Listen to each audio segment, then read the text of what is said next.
হবে। একইভাবে প্রবাসীদের আমাদের ফার্স্ট প্রায়োরিটি প্রবাসীদের প্রত্যেকটি দাবি দেওয়া। আমরা এখানে সবসময় আমরা বলেছি প্রবাসীরা এই জালিম ফেস একটু যদি আমি একটু এড করি, ম্যানচেস্টার ফ্লাইট বাতিল হয়ে যার এরকম একটা খবর আইছে। আর বিমানের অতিরিক্ত ভাড়া, অন্যান্য বিমানে একে কম ভাড়া, কিন্তু বাংলাদেশ বিমানের ভাড়া খুবই বেশি। এবং সিলেটের সাথে বৈষম্য আছে, কিন্তু সিলেট গেলে বেশি ভাড়া, ঢাকা গেলে কম ভাড়া।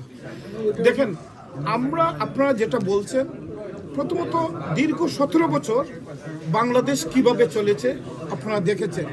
বাংলাদেশ ভোটারবিহীন সরকার যা ইচ্ছা তাই করেছে। দুর্নীতি, ঘুষ, খুন, মামলা হামলা এমন কিছু জিনিস নাই যেটা ছিল না। এখন এই আন্দোলনের মুখে আমরা দেশে বিদেশে আন্দোলনের মুখে এই জালিমের পতন হয়েছে একটি অন্তর্বর্তীকালীন সরকার। এই সরকার এসেও যদি নভিসার ফি বাড়ানো হয়, টিকিটের ফি বাড়ানো হয়, ম্যানচেস্টারের ফ্লাইট চেঞ্জ হয়, তাহলে আবার প্রবাসীরা ওয়েক আপ হবে, আবার আন্দোলন করবে। আমরা চাই এই প্রবাসীদের দীর্ঘ দিনের কন্ট্রিবিউশন বাংলাদেশে আছে। বাংলাদেশের মুক্তিযুদ্ধ থেকে শুরু করে এই জুলাই আগস্টের এই আন্দোলনেও প্রবাসীদের কন্ট্রিবিউশন আছে।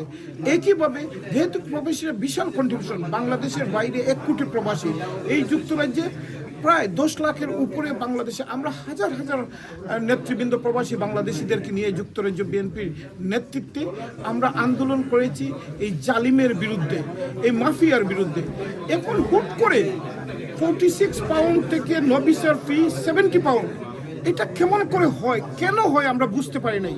এটার তীব্র নিন্দা প্রতিবাদ জানাই, আমরা নিন্দা জানাই। আমরা চাই দ্রুত সময়ের মধ্যে এটা আগের জায়গায় ফিরে আসুক। 46 পাউন্ড হওয়া উচিত। এটা শুধু আমাদের দাবি না, এটা প্রবাসী বাংলাদেশিদের দাবি। একইভাবে আপনার যে প্রশ্ন, অন্য কোনো ফ্লাইটে, সব ফ্লাইটেই বাংলাদেশে যেতে ফ্লাইটের ভাড়া অনেক কম, শুধু বাংলাদেশ বিমানে অনেক বেশি। এটার কারণটা কি? এটাও কোনো রকম এটা করা উচিত নয়। কেন হয় এটা বিমানকে বা সরকারকে জিজ্ঞেস করতে হবে। একইভাবে ম্যানচেস্টারের দীর্ঘদিনের আন্দোলন, ম্যানচেস্টার থেকে সিলেট যে ফ্লাইট যায় বাংলাদেশে, ওইটা বন্ধ করার একটা পরিকল্পনা এই অন্তর্বর্তীকালীন সরকারে। এইটা কেন? এটা তো টিকিট পাওয়া যায় না, তাহলে কেন বন্ধ করবে? এটা প্রতিবাদ। এটা সব কিছুর পরে এরা কিন্তু অন্তর্বর্তীকালীন সরকার, এটা সম্ভব নয়। আমরা এই কারণেই আমরা চাই একটি গণতান্ত্রিক সরকার হওয়ার পরে জবাবদিহিমূলক সরকার হলে তাহলে এটার সমাধান হবে, আমরা বিশ্বাস করি। একইভাবে আমরা কিন্তু প্রবাসীদের সাথে এই দাবি দেওয়ার সাথে আমরা একমত পোষণ করি। আমরা চাই টিকিটের দাম কমুক, ম্যানচেস্টারের ফ্লাইট থাক। একইভাবে এই নভিসার ফি যাতে 46 পাউন্ড আছে ওইটা আবার ব্যাক করুক।